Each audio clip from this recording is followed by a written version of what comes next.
우리가 지금 히브리서 11장 말씀을 지난주부터 보고 있어요. 사실은 11장을 지난주에 끝냈어야 했는데 못 끝내고 이제 오늘은 진짜 기필코 끝내겠다라고 지금 생각하고 이 자리에 섰습니다. 우리 11장을 히브리서 11장은 별명이 붙어 있죠. 믿음장이라고 얘기해요. 믿음장. 하나님께 나아가는 바른 믿음에 대해서, 그것도 히브리서가 늘 강조해왔던 것처럼 옛 언약에 매어있던 유대교의 뭐라 그러죠? 유혹에서 그리스도인들이 자꾸만 넘어가는 거예요. 유대교를 다시 넘어가고 이걸 보면서 아니다. 율법의 완성은, 옛 언약의 완성은 예수 그리스도를 통해 이루어졌다라는 것을 이야기하면서 예수를 통하여 믿음으로 나아가는 그 길을 오늘 11장에서 얘기하고 있어요. 그래서 살면서 마주하는 고난, 어떤 상황에서도 믿음으로 약속을 기다리며 살았던 구약의 인물들을 쭉 이야기합니다. 그러면서 믿음이 무엇인지 얘기하고요. 믿음의 삶은 어떤 것인지 이야기하고, 그래서 히브리서에서 믿음의 사람을 뭐라고 얘기한다고요? 오늘 제목에 나와 있어요. 세상이 감당하지 못할 사람이다. 진짜 믿음으로 사는 사람은요, 감당 못할 사람, 세상이 감당 못할 사람. 사람이 세상을 감당하지 못하는 게 아니고요, 세상이 그 사람을 감당하지 못해요. 멋지지 않아요? 세상이 휘둘리지 않아요. 세상이 겁나지 않아서 겁내지 않는 게 아니에요. 겁나는 세상이고 두려운 세상이고요, 떨리고요, 쫄리는 세상인데 믿음 때문에 아무렇지 않게 여길 수 있는 사람, 세상이 감당 못할 사람. 오늘 우리가 그런 믿음으로 설 수 있는 시간 되었으면 좋겠습니다. 히브리서가 크게 세 단락으로 나누어진다고 얘기했어요. 지난주까지 보았던 말씀이 첫 번째 단락이었어요. 12절까지. 여기에선 믿음이 뭐다? 믿음의 정의를 내렸습니다. 그런가 하면 오늘부터 볼 말씀 13절에서 31절까지는요. 믿음은 이런 거야. 정의를 내렸잖아요. 그 아래에서 진짜 믿음으로 사는 것은 뭘까? 구체적인 행동, 삶이 나와요. 믿음의 구체적인 삶. 믿음으로 사는 것은 뭐야? 라고 얘기합니다. 그리고 나서 마지막 32절에서 40절을 보면요, 이런 믿음의 삶에 따른 결과를 이야기합니다. 제가 이 결과를 두 가지로 축약을 했는데요, 이 부분을 같이 보게 될 거예요. 그럼 잠시 우리가 지난주에 보았던 말씀을 잠깐 짧게 정리해 보려고 해요. 뭔가 신호가 왔는데 제가 못 알아들었어요. 잠시 믿음의 정의를 다시 한번 간단히 짚어보려고 하는데요. 믿음은 1절 말씀을 보면, 히브리서 11장 1절 말씀을 보면 뭐라고 정의하죠? 바라는 것들의 실상이요, 보이지 않는 것들의 증거다. 믿음은 이렇게 정의하고 있어요. 바라는 것들의 실상이며 보이지 않는 것들의 증거다. 이 말을 풀어서 이야기하면요, 믿음은 지금 눈에 보이는 것이 다가 아니다. 바라는 것, 즉 소망은 아직 오지 않았어요. 보이지 않아요. 하지만 반드시 이 소망이 어떻게 된다고요? 실제하게 된다는 거예요. 그래서 바라는 것들의 실상이며 보이지 않는 것들의 증거다라고 얘기해요. 지금 그럼 현재를 살아가는 우리들은 오늘이 그 올 시간의 일부라고 여기면서 사는 것, 이게 믿음입니다. 그래서 제가 지난주에 그런 말씀 드렸어요. 어떻게 보면 우리 인생이 지금 점이에요. 이 점, 현재 있어요. 언제부터 있었어요? 창조 때부터. 그리고 언제까지요? 예수님이 다시 오실 날까지. 우리가 요즘, 제가 지난주에도 말씀드렸지만 이 사실을 너무 많이 잊고 있어요. 예수님은 다시 오십니다. 이 땅은 하나님의 나라로 완성되어지게 되어 있어요. 이것이 하나님의 계획이고 경륜이에요. 약속이에요. 이 약속은 반드시 어떻게 돼요? 성취되어지게 되어 있습니다. 이 큰 하나님의 경륜을 따라 지금 내가 어디에 서 있는지를 봐야 돼요.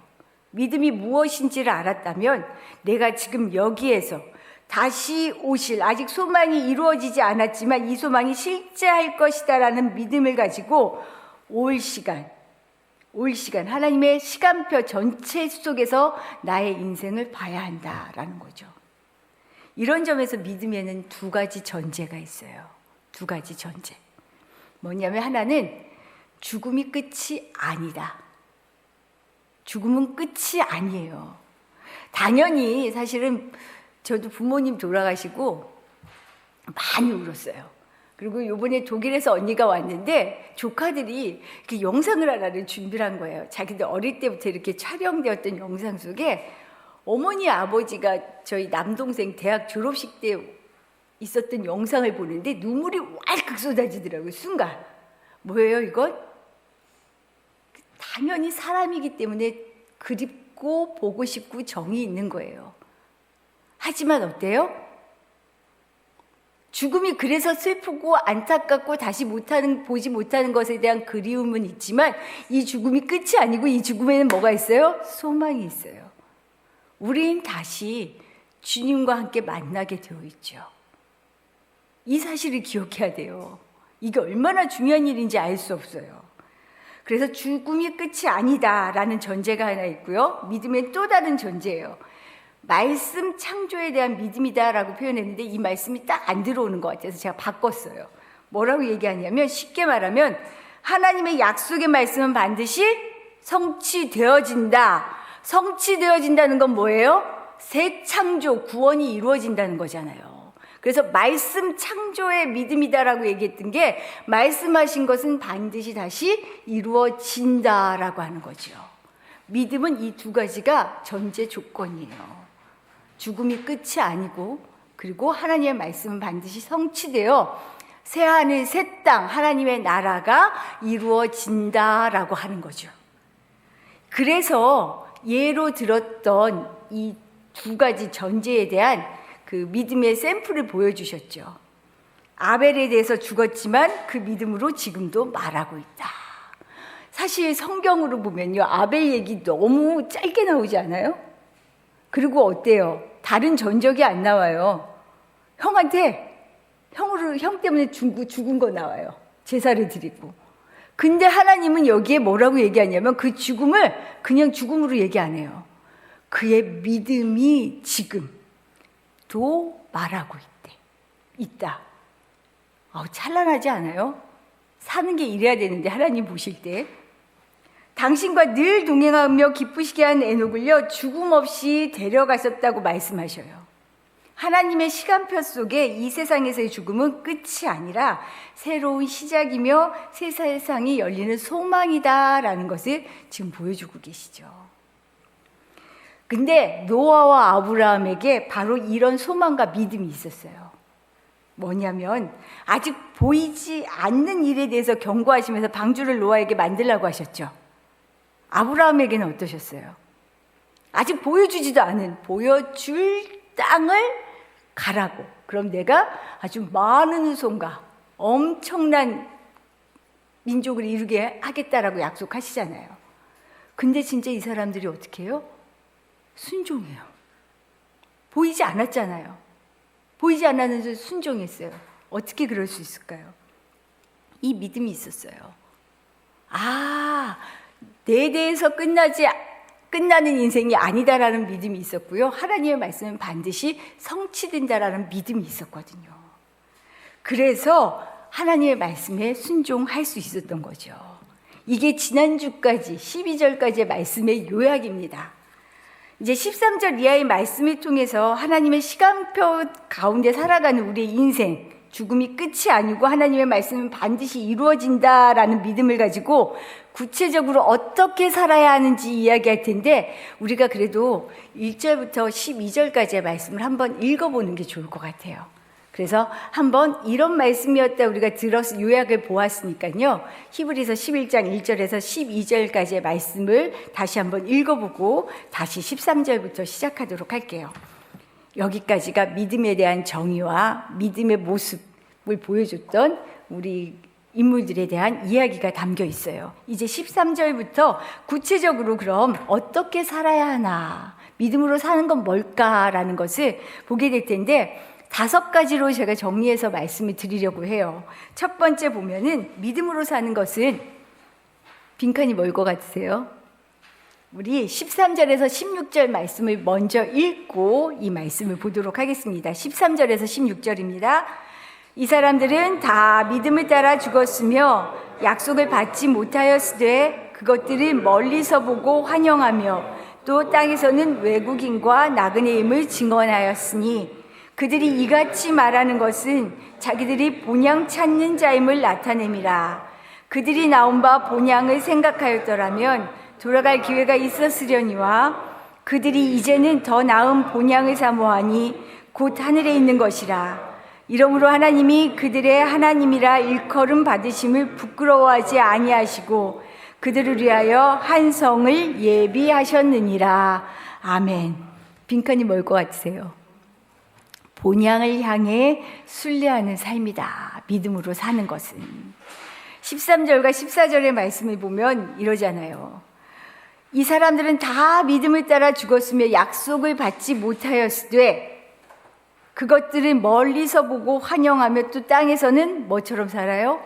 외국인과 나그네임을 증언하였으니 그들이 이같이 말하는 것은 자기들이 본향 찾는 자임을 나타냄이라.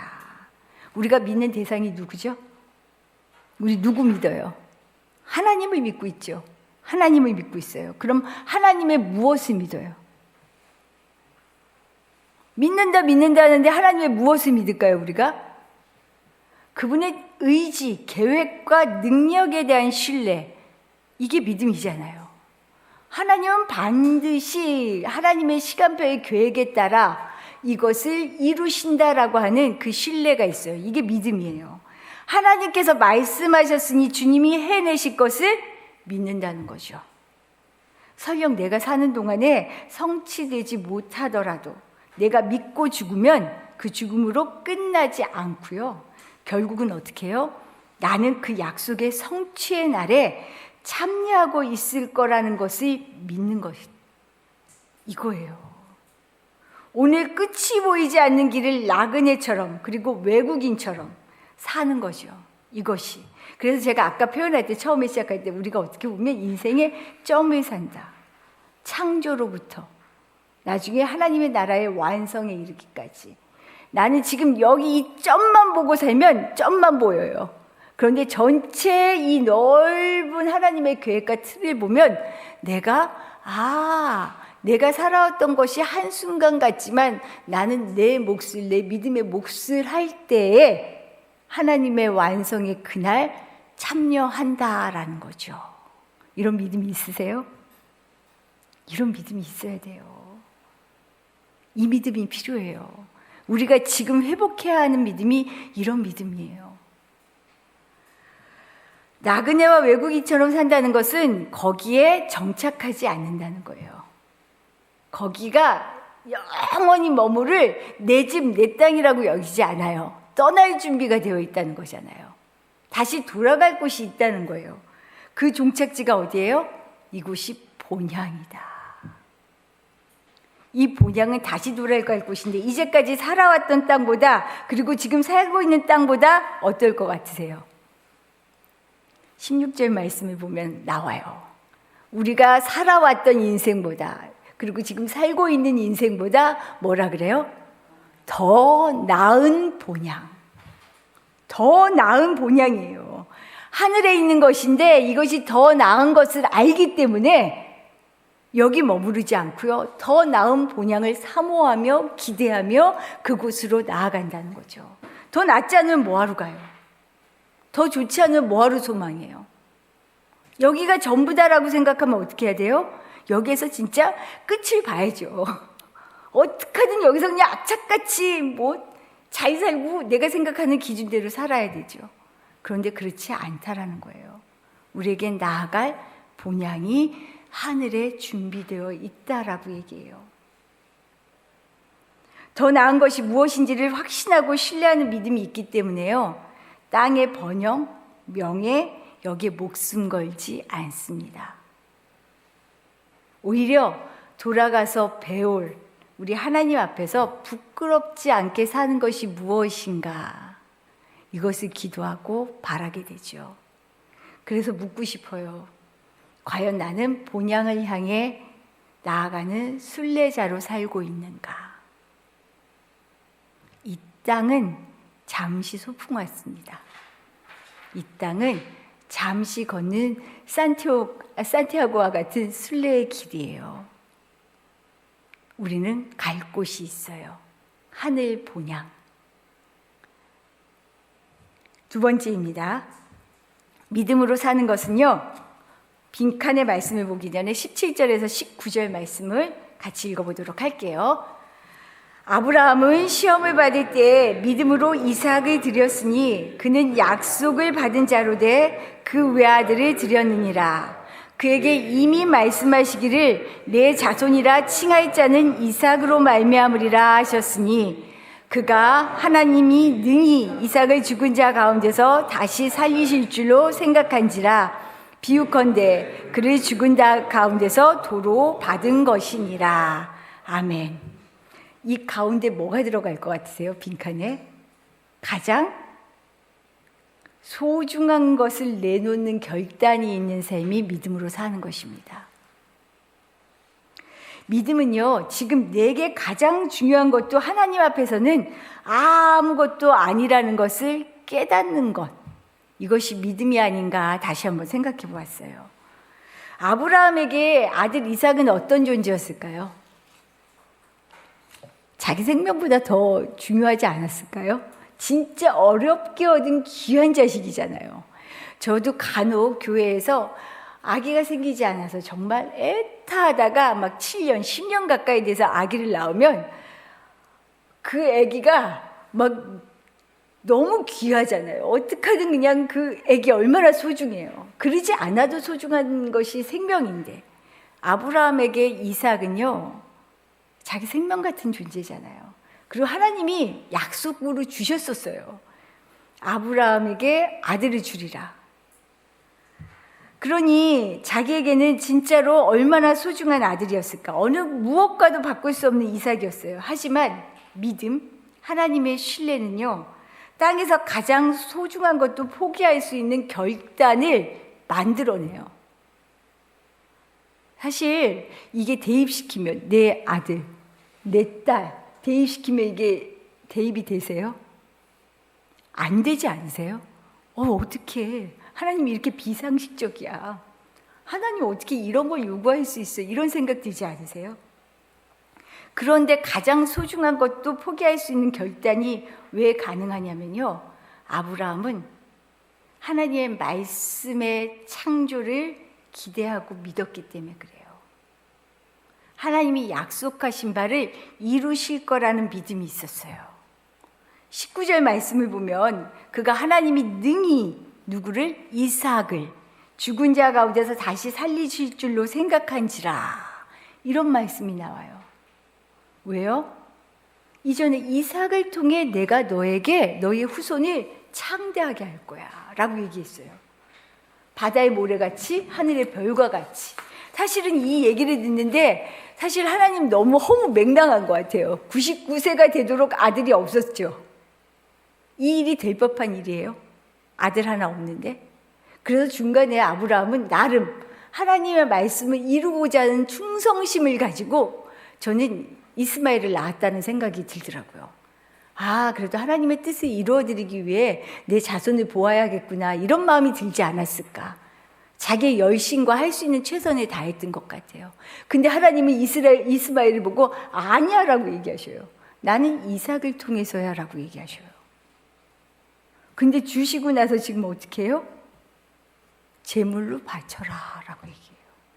제가 중학교 3학년 때 교회학교에서 분반 공부 시간에 이 본문을 가지고 공부하는데 선생님이 저에게 했던 질문이 그대로 기억나요. 이때 아브라함이 이삭을 진짜로 드렸을 때의 마음은 어땠을까를 물어봤어요. 근데 제가 그때 뭐라고 대답했냐면, 저는 이거 보기 전에 그냥 설마 하나님이 죽이시겠어요? 살려주시지 않을까요? 그 믿음이 있지 않았을까요? 그냥 그랬어요. 뭐 제가 믿음이 있고 없고가 아니라 설마. 근데 아브라함에게는요, 이 믿음이 있었어요. 분명히 이삭을 통해 후손을 주리라라고 하셨던 약속이 있었기 때문에 아마 다시 살리시리라 하는 이 말씀이 죽은 자에서 살려줄 거다라는 그 마음이었는지 모르지만 하나님이 어떻게든 하시겠지. 하나님이 무슨 일이든 결국은 가장 선하게 인도하여 주시겠지라는 믿음 때문에 아들까지도 내어놓지 않았을까. 그 믿음이 아니었을까라는 생각이 들어요. 어떠세요? 믿음은 이렇게 하나님에 대하여 철저하게. 그래서 저는 이런 표현을 썼어요. 아브라함은 하나님의 말씀을 띄엄띄엄 받지 않았다. 통째로 보았다. 나 좋은 것만 듣지 않았어요. 내 형편에 따라 취할 것 취하고 버릴 것 버리지 않았어요. 그가 아들 이삭을 내어놓을 수 있었던 건 전체 하나님의 시간표를 믿었어요. 구체적으로 알지 못했을지라도 분명히 하나님은 가장 선하게 이것으로 말미암아 당신의 약속대로 민족을 이루실 거야 라고 하는 그 사실을 믿고 하나님께 이삭을 드린 거죠.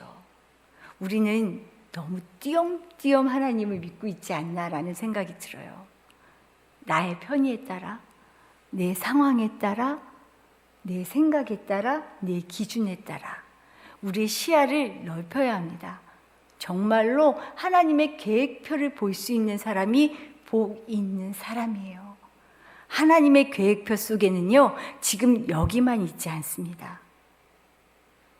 이전의 창조의 때부터 앞으로의 소망까지 있다라는 사실을 믿으시기 바라요. 세 번째로는요, 20절에서 22절의 말씀이에요. 우리 말씀 한번 같이 읽어볼게요. 20절에서 22절입니다. 믿음으로 이삭은 장차 있을 일에 대하여 야곱과 에서에게 축복하였으며 믿음으로 야곱은 죽을 때 요셉의 각 아들에게 축복하고 그 지팡이 머리에 의지하여 경배하였으며 믿음으로 요셉은 임종시에 이스라엘 자손들이 떠날 것을 말하고 또 자기 뼈를 위하여 명하였으며. 저는 이 세 절의 말씀을 이렇게 제목을 붙이고 싶어요. 약속의 성취를 믿고 붙잡는 삶, 이것이 믿음이다. 아브라함과 그의 자손 이삭, 야곱, 요셉, 이런 하나님의 약속의 성취를 믿고요, 축복을 사모하고 전달합니다. 자기대로 끝나지 않아요. 끊임없이 전해줘요. 요셉 역시 애굽 땅에서 최고의 성공과 명예를 누렸잖아요. 이만한 인생이 어디 있어요. 나중에 총리가 돼 왕 다음인 사람이 되었어요. 그런데 그는 애굽에 머무르지 않아요. 내 뼈가 묻힐 곳은 어디라 그래요? 약속의 땅이다라고 해요. 내 뼈를 그곳으로 가져가줘라고 부탁을 해요. 그렇게 유언할 만큼 약속의 성취는요, 이처럼 믿음으로 붙잡을 때 이루어져요. 반드시 믿음의 실제는 내가 믿는 만큼 보고 누리게 되어 있어요. 그래서 제가 2002년 월드컵 때 꿈은 이루어진다, 이 말을 참 좋아했는데요, 거기다 조금 덧붙였던 게 있어요. 꿈은 믿음의 크기만큼 이루어진다. 약속의 성취는요, 우리의 믿음의 그릇만큼이에요. 크기만큼. 그래서 이 시간, 우리의 기도하는 시간, 말씀을 사모하는 시간, 이 모든 시간이 무슨 시간이에요? 우리의 믿음의 그릇을 키워가는 시간이에요. 나의 한계를 넘어선 성령님의 인도하심으로 하나님의 계획을, 시간표를 볼 수 있는, 하나님의 계획표를 봐야 내가 작아지거든요. 내가 없어지거든요. 내 생각이 사그러들게 되어 있거든요. 그럴 수 있기를 바랍니다. 네 번째로는요, 23절에서 29절이에요. 23절에서 29절 말씀 우리 같이 읽겠습니다. 모세가 낳았을 때 그 부모가 아름다운 아이임을 보고 석 달 동안 숨겨 왕의 명령을 무서워하지 아니하였으며 믿음으로 모세는 장성하여 바로의 공주의 아들이라 칭함받기를 거절하고 도리어 하나님의 백성과 함께 고난받기를 잠시 죄악의 낙을 누리는 것보다 더 좋아하고 그리스도를 위하여 받는 수모를 애굽의 모든 보화보다 더 큰 재물로 여겼으니 이는 상 주심을 바라봄이라.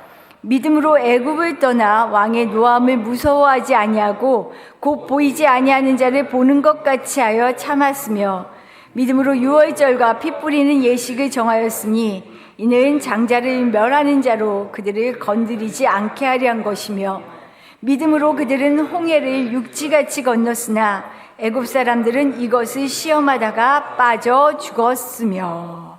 아멘. 모세의 부모는요, 거대한 제국 애굽의 왕 바로의 명령을 거부하면서 아들을 숨겼어요.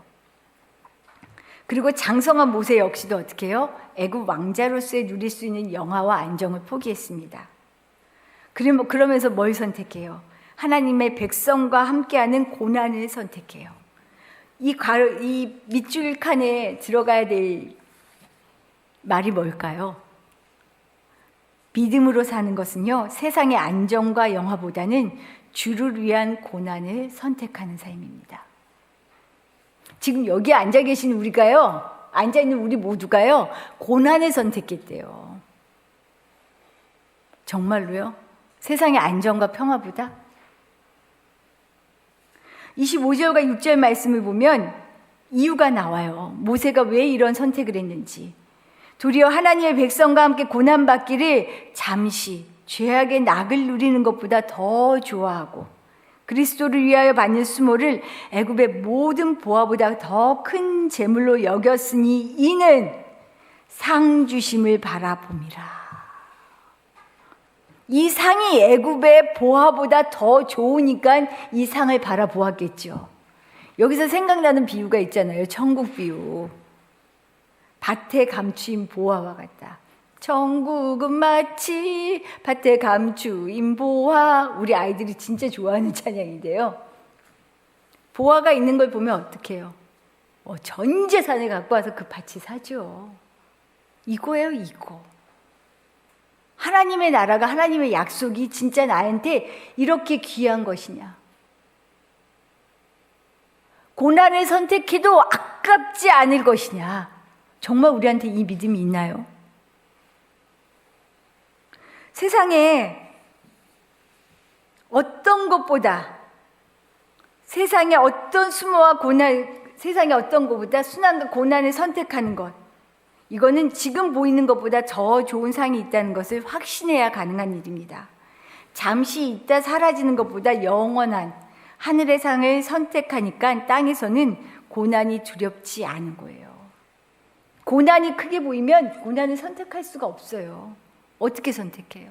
근데 그게 가려질 만한 나한테 소망과 보물이 있다는 거죠.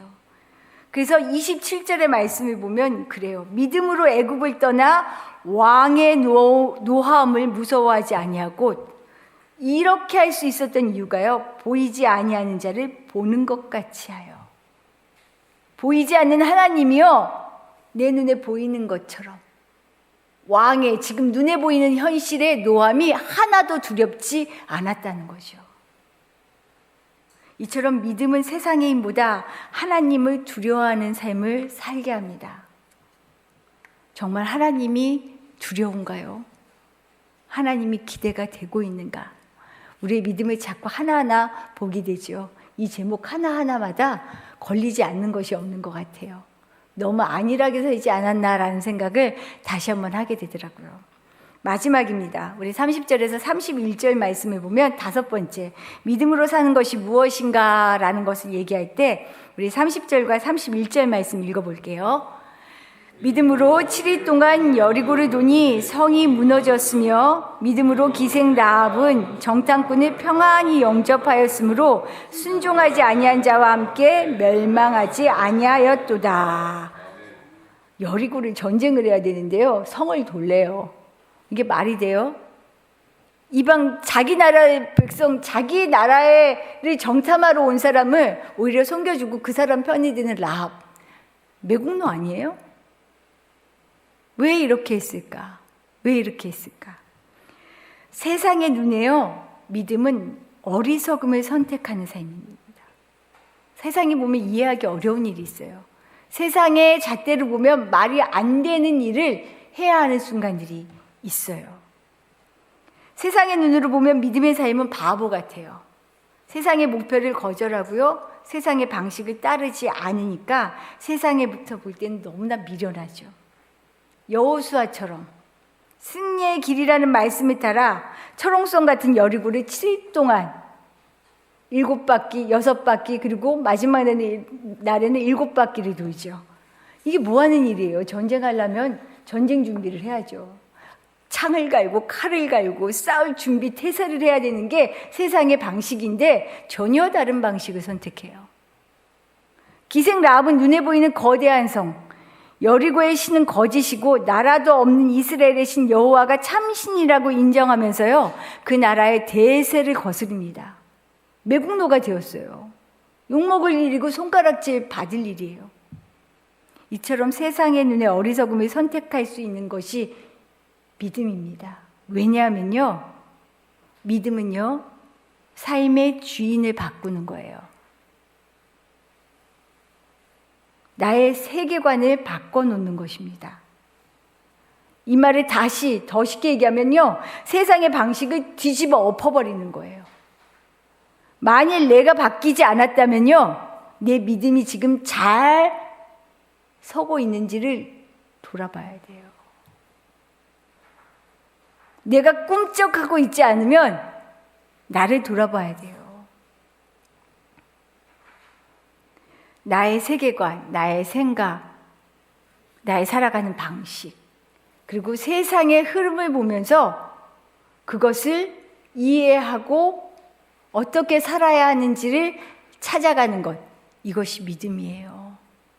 이번에 우리 교회 5월의 책 중에 아주 유용한 그런 면에서 아주 좋은 책이 있어요. 얇은데 오늘 전도사님이 빌려가셨는데, 팀 켈러가 탈기독교 시대의 전도라는 책이 있는데 아주 얇아요. 한 2시간, 3시간이면 충분히 읽을 수 있어요. 우리가 어떤 태도로 이 세상을 살아가야 할까 정말 다시 한번 생각하게 해요. 한번 꼭 읽어보셨으면 좋겠어요. 기회가 되면 진짜 이걸로 한번 우리 토론도 해봤으면 좋겠어요. 우리 기독교인은, 신앙인은요, 믿음으로 살아가는 사람이에요. 믿음의 모양, 경건의 모양만 갖춘 사람이 아니고요, 믿음으로 살아가는 사람이에요. 반드시 이 세상에서 정말로, 세상에서는 어리석다라고 얘기할지 모르지만 하나님의 방식을 고수하면서 살아갈 수 있는 우리 모두 되었으면 좋겠습니다. 이것과 함께 이렇게 5가지 믿음으로 산다는 것이 무엇인지를 이야기하고 난 다음에 믿음의 결과를 얘기해요. 2가지의 사실은 양면성을 갖고 있어요. 믿음의 삶에는 2가지 지금 밑줄이 그어져 있죠. 혹시 생각나는 대답이, 정답이 있으세요? 뭐라고 넣을 수 있을까요? 믿음의 삶에는 뭐가 따른다. 뭔가가 유추되어지는 거 있는 것 같아요. 믿음의 삶에는 뭐가 따른다. 2가지 양면성이 있어요. 첫 번째는요, 믿음의 삶에는 대가가 따라요. 2번째는요, 그런데 믿음의 삶에는 또한 보상도 따라요.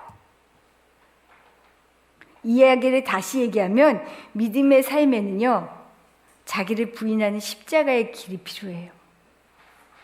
이게 대가라고 얘기할 수 있죠.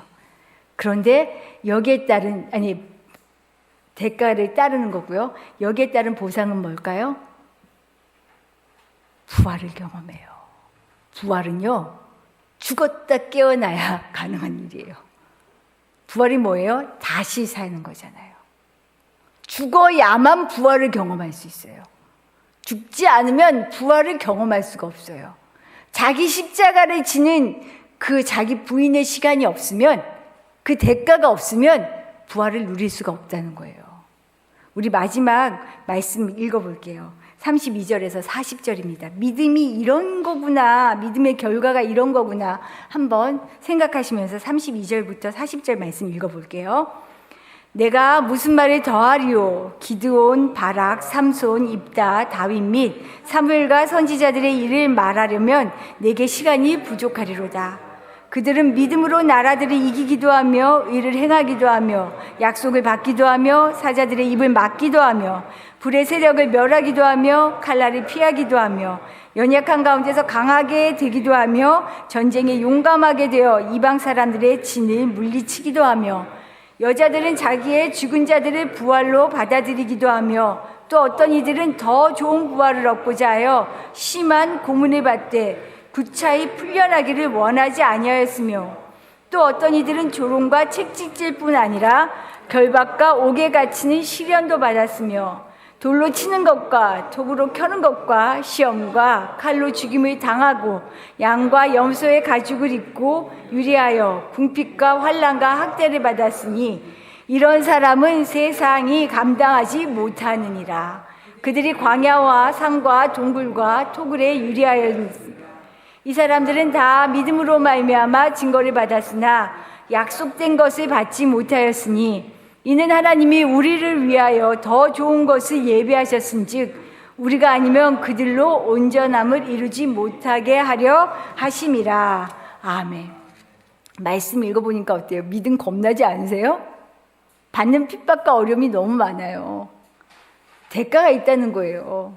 믿음이 세속적인 세상의 성공이나 안정, 안락을 보장해 주지 않습니다.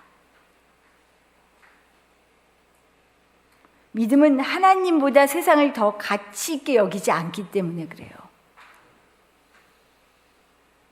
오히려 믿음은 어디든 무슨 일을 하든 하나님이 원하는 곳에서 그분이 기뻐하시는 일을 감당하는 것을 기뻐하며 살아가는 것이에요.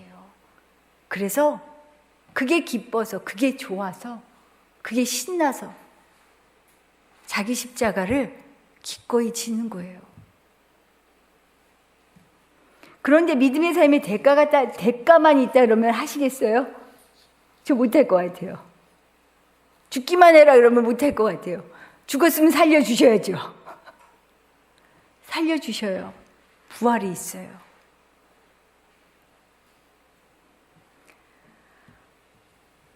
믿음의 삶에 대가가 따른다고 해서 고난 그 자체가 우리가 기다리는 전부라면 아무도 믿음을 선택하지 않을 겁니다. 믿음에는 반드시 보상이 따라요. 그것은 하나님의 나라에 참여하고 그 생명에 참여하는 것입니다. 믿음은 우리에게 승리를 주고요. 정의를 실현할 용기를 주고요. 인내할 힘을 줍니다. 그래서 약속이 성취되는 것을 보게 하셔요. 고난이야 죽을 길 가 그러면 못 가죠. 끌려가듯이 못 가는데요. 성령님은 희한해요. 그걸 갈 수밖에 없는 마음을 주셔요. 용기를 주셔요. 힘을 주셔요. 기꺼이 가겠다고 하게 해요. 내 돈 들여서 누구를 도와요. 내가 죽을 힘을 다해서 누군가를 도와요. 그것이 나의 삶의 기쁨이 되게 하셔요. 놀랍지 않아요? 이건 기적이에요. 세상에서는 일어날 수 없는 일이에요. 세상에선 나만 잘 먹고 잘 살면 되잖아요. 나만 잘 살면 되잖아요. 그런데 하나님은 그러지 않으셔요. 혼자만 잘 살면 무슨 재미있냐고. 하나님은 이 땅을 당신의 나라로 모든 백성을 당신의 자녀 삼으시는 게 목표고 소원이세요. 믿음은 지금이 전부가 아니며 더 온전한 시련을 믿는 것입니다. 창세로부터 이미 시작되었지만 지금도 진행되고요. 결국은 완성되어질 하나님의 약속을 믿고 현실을 믿음으로 순종하며 살아가는 것. 이게 믿음의 삶이에요. 사실은 아주 어떻게 보면 세상적으로 말하면 유쾌하지 않아요. 그렇죠? 아유 힘들어. 아이고 진짜 또 그래도 좋아요. 그래도 좋을 수 있어요. 기대와 소망이 있잖아요. 우리 이런 하나님의 약속을 믿고요. 이 성취를 우리가 보고 참여한다는 이 기쁨을 가지고 이 땅을요. 고난 같은데 고난이지 않은, 아픈 것 같은데 아프지 않은, 슬픈 것 같은데 슬프지 않게 참여하는 그런 인생 살았으면 좋겠습니다. 우리 살면 얼마나 살아요? 이 땅에서의 삶. 잠시 하나님께서 보내주셨어요. 우리의 몫을 잘 감당할 때 다시 하나님을 배울 그날, 정말 우리 기쁘게 주님을 맞이할 수 있는 복된, 하나님 앞에 정말 복된 인생 되시기를 축복합니다. 우리 주신 말씀 생각하며 기도하도록 할게요. 하나님, 믿음은 바라는 것들의 실상이요, 보이지 않는 것들의 증거라고 하셨는데, 내 삶이 여기서 끝이 아니라 하나님이 이미 계획하시고 이루실 것을 소망하면서 하나님 정말 믿음으로 오직 주님께 순종하며 살아가는, 세상에 휩쓸리는 사람이 아니고 세상 휘저을 수 있는, 세상이 감당 못할 사람이 되게 해주십시오. 기도하시기를 부탁드립니다. 우리 같이 기도하도록 하겠습니다.